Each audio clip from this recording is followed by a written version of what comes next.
नए साल को लेकर लोग काफी उत्साहित होते हैं। ऐसे में लोग पिकनिक के लिए जनवरी की पहली तारीख से ही प्लानिंग करने लगते हैं। हालांकि जिनके पास आर्थिक आजादी है वो तो देश के किसी भी इलाके में घूमने के लिए चले जाते हैं, लेकिन मिडिल क्लास के लोगों के लिए महंगाई प्रॉब्लम कर देती है। वो अपने राज्य से बाहर नहीं जा पाते हैं, लेकिन वैसे लोगों को भी टेंशन लेने की जरूरत नहीं है। बिहार में भी घूमने के लिए एक से एक जगह है, बहुत सारे लोकेशन हैं। अब तो बिहार सरकार ने भी राज्य में फिल्म सिटी और पर्यटन स्थल बढ़ाने की बात कही है। तो ऐसे में बिहार के उन 5 लोकेशन के बारे में बताएंगे जहां आप हैप्पी न्यू ईयर का लुत्फ पूरी फैमिली के साथ जाकर उठा सकते हैं। तो सबसे पहले बात करते हैं 5वें नंबर पर सासाराम की। सासाराम में घूमने के लिए कई लोकेशन हैं। इनमें रोहतासगढ़ किला और शेषा का मकबरा काफी लोकप्रिय है। दरअसल सासाराम बिहार का एक प्रमुख स्थल है। यह रोहतास जिले का मुख्यालय है। यहाँ मंदिर, मकबरा, पहाड़ी, हरियाली से लेकर जल प्राप्त तक वह सब कुछ है जो एक पर्यटक को अपनी ओर आकर्षित करने के लिए चाहिए। बिहार के इस खूबसूरत सासाराम में एक से बढ़कर एक घूमने लायक पर्यटक स्थल है।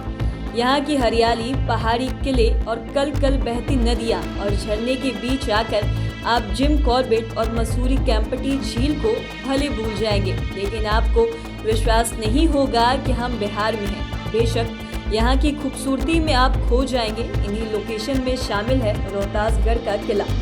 कहा जाता है कि इसे पौराणिक हिंदू राजा हरिश्चंद्र ने बनवाया था और यह समय के साथ आज भी खंडहर के रूप में खड़ा है। हालांकि अब तो यहाँ सालों भर लोग आते हैं। इसी तरह सासाराम में शेषा का मकबरा भी है। शेषा सूरी का मकबरा भी सासाराम में से एक प्रमुख दर्शनीय स्थल बन गया है। यह मकबरा एक बड़े सरोवर के बीचों बीच लाल बलुआ पत्थर से बना हुआ है। बताया जाता है कि शेषा सूरी ने अपने जीते जी इस मकबरे का निर्माण शुरू कर दिया था, लेकिन इसका निर्माण उसके मृत्यु के 3 महीने बाद पूरा हो पाया था।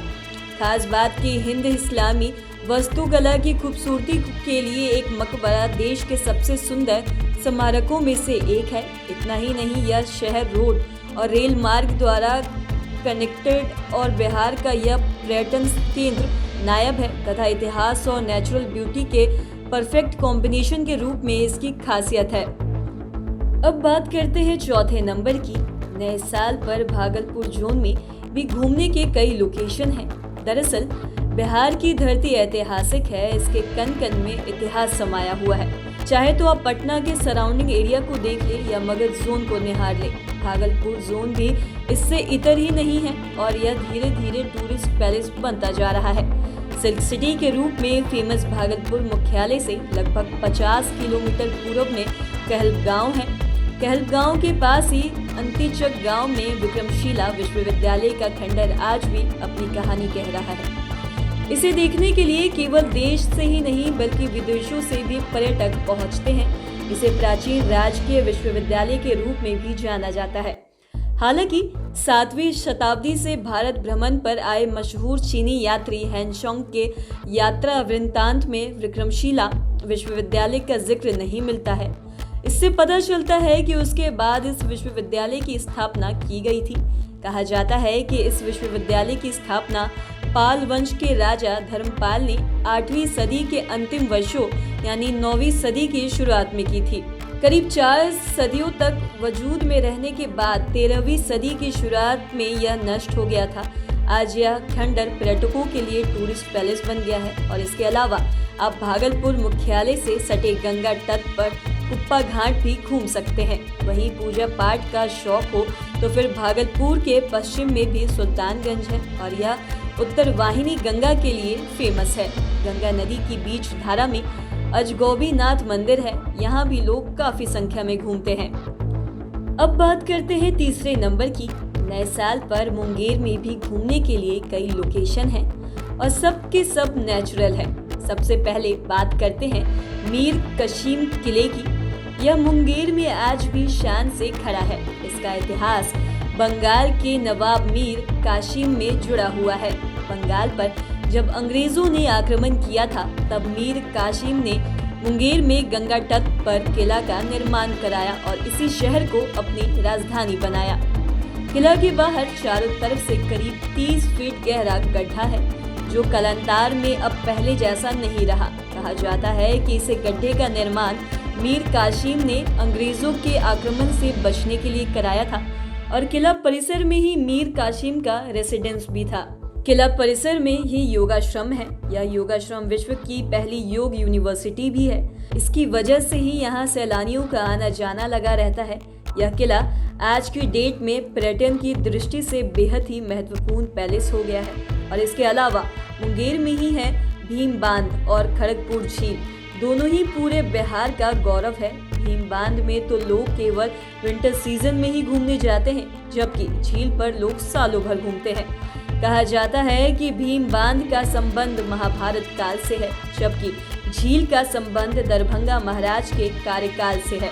भीम बांध में गर्म पानी की नदी है, इसलिए लोग गर्मी के मौसम में यहाँ नहीं जाते हैं। मुंगेर गैजेटियर के अनुसार इतिहासकार ने खड़गपुर झील की तुलना स्विट्जरलैंड की किलनरी झील से की थी। अब बात करते हैं दूसरे नंबर की। अब दरभंगा की सैर करते हैं। दरभंगा महाराज का किला भी किसी टूरिस्ट पैलेस से कम नहीं है।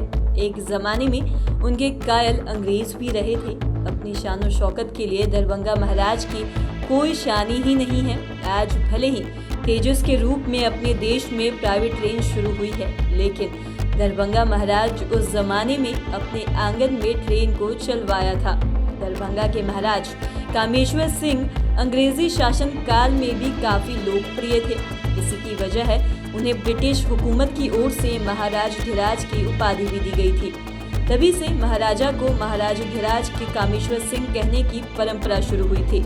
इस राजकुल के वो 20वें महाराज थे। बताया जाता है कि जब अपना देश आजादी के लिए अंग्रेजों से लड़ रहा था, उसी दौरान सुरक्षा को लेकर महाराज ने 85 एकड़ जमीन पर आलीशान व मजबूत किला का निर्माण कराया था। उस जमाने में इसकी सुंदरता दिल्ली के लाल किले से किसी मायने में कम नहीं थी। 90 फीट ऊंचे इस लाल किले का निर्माण 1934 के भूकंप के बाद शुरू हुआ था, जो सालों तक चलता रहा था। किले के 3 तरफ लगभग 90 फीट ऊंची दीवार बनाई गई थी और किले के पश्चिम इलाके में यह दीवार नहीं बन सकी थी, क्योंकि तब पश्चिम इलाके में रहने वाले कुछ लोगों ने ऊंची दीवार के कारण धूप की रोशनी घरों में नहीं आने की शिकायत की थी और मामला कोर्ट चला गया था। लोगों के आरोप को कोर्ट ने गंभीरता से लिया और कोर्ट ने पश्चिम में ऊंची दीवार बनाने पर रोक लगा दी थी। बताया जाता है कि दरभंगा किले के अंदर न सिर्फ महाराज का निवास था, बल्कि 11 देवी देवताओं के छोटे बड़े मंदिर भी थे। एक समय था जब किला के अंदर ट्रेन चलती थी, उसके लिए प्लेटफॉर्म बनाए गए थे और सरकार इस पर थोड़ा ध्यान दे तो बेशक ये मिथिलांचल का बेस्ट टूरिस्ट पैलेस बन जाएगा। यहाँ कोई सुविधा नहीं रहने के बाद भी काफी संख्या में लोग दरभंगा महाराज का किला देखने आते हैं। अब बात करते हैं पहले नंबर की, नालंदा मतलब राजगीर। और राजगीर इस मामले में सबसे आगे है। यहाँ घूमने के लिए क्या नहीं है, पौराणिक से आधुनिक तक की चीजें यहाँ आपको मिलेंगी। बता दें कि मुख्यमंत्री नीतीश कुमार का नालंदा गृह क्षेत्र है और यहाँ से उन्हें लगाव भी काफी है, इसलिए यहाँ विकास भी तेजी से हो रहा है। और राजगीर के फेमस लोकेशन में पावापुरी प्रमुख रूप से शामिल है। यह जैन धर्म के अनुयायियों का एक पवित्र स्थल है। पावापुरी को अपापुरी के नाम से भी जाना जाता है। एक समय में पावापुरी को माल महाजनपद की जुड़वा राजधानी के रूप में भी जाना जाता था। कई पारंपरिक त्योहार ऐसे हैं जिन्हें पावापुरी में काफी भव्य तरीके से मनाया जाता है। इनमें सबसे खास राजगीर नृत्य महोत्सव और छठ पूजा शामिल है। राजगीर में ही कुंडलपुर अवस्थित है। यह भगवान महावीर के जन्म स्थान के रूप में फेमस है। इसी के आसपास भव्य जल मंदिर है। जल मंदिर उस स्थान को चिन्हित करता है जहां भगवान महावीर का अंतिम संस्कार किया गया था। इसी तरह यहाँ के वेणुवन भी घूमने के लिए बेस्ट है। कहा जाता है कि राजगीर के वेणुवन में भगवान बुद्ध मुस्कुराते रहते हैं और यहाँ हरे बांस के झुरमुट से आती हवाएं अजीब सी ताजगी रहती है। यहाँ के घोड़ा कटोरा झील का क्या कहना, यह लोकेशन भी राजगीर के बेस्ट टूरिस्ट डेस्टिनेशन में शामिल है। एक समय था जब यह पैलेस जंगल झाड़ से भरा था, लेकिन आज की डेट में जलाशय पर्यटकों के लिए आकर्षण का मुख्य केंद्र बन गया है।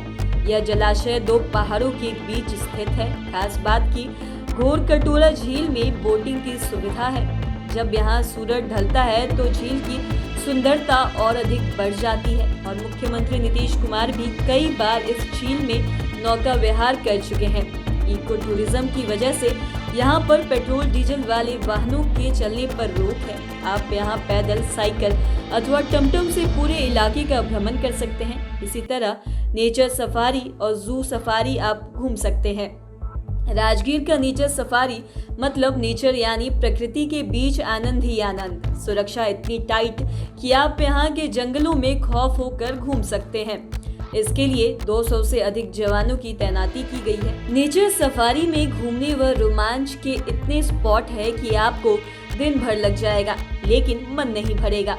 वहीं नेचर सफारी से ही सटा जू सफारी है। जू सफारी से आप जंगली जानवरों को खुले में विचरण करते हुए देख सकते हैं। पर्यटक बख्तरबंद गाड़ियों में बैठकर बाघों को टहलते हुए देख सकते हैं। लेकिन जब आप राजगीर पहुंच ही गए हैं तो भला स्काई ग्लास घूमना क्यों छोड़ेंगे। दरअसल नेचर सफारी में कई आइटम से घूमने के लिए, इनमें glass sky walk, suspension bridge, zip line, flying fox zip और sky walking, rifle shooting, wall climbing, archery, bamboo wooden, mud hut, rod climbing, central lawn, hills, तालाब, butterfly zone, nature walk, wooden bridge, children park, ध्यान केंद्र और लघु भारत प्रदर्शनी आदि शामिल है। लेकिन स्काई ग्लास की बात ही निराली है। स्काई ग्लास ने इलाके की ही नहीं, बिहार की भी खूबसूरती में चार चांद लगा दिया है। ग्लास स्काई वॉक और सस्पेंशन ब्रिज को लोग काफी ज्यादा पसंद करते हैं। दिनों दिन यहाँ आने वाले पर्यटकों की संख्या में इजाफा हो रहा है। खास बात की देश का यह पहला ग्लास स्काई है जो बिहार के राजगीर में बना है।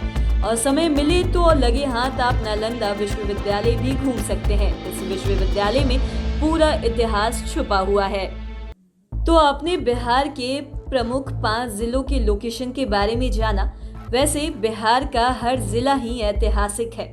इन 5 जिलों के अलावा पटना, चंपारण, सारण, गोपालगंज, पूर्णिया आदि जिले में भी कई लोकेशन शामिल हैं।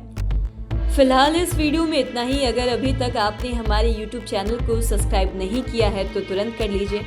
आप हमारे Facebook पेज को भी लाइक कीजिए। तो इस वीडियो देखने के लिए आपका बहुत बहुत शुक्रिया।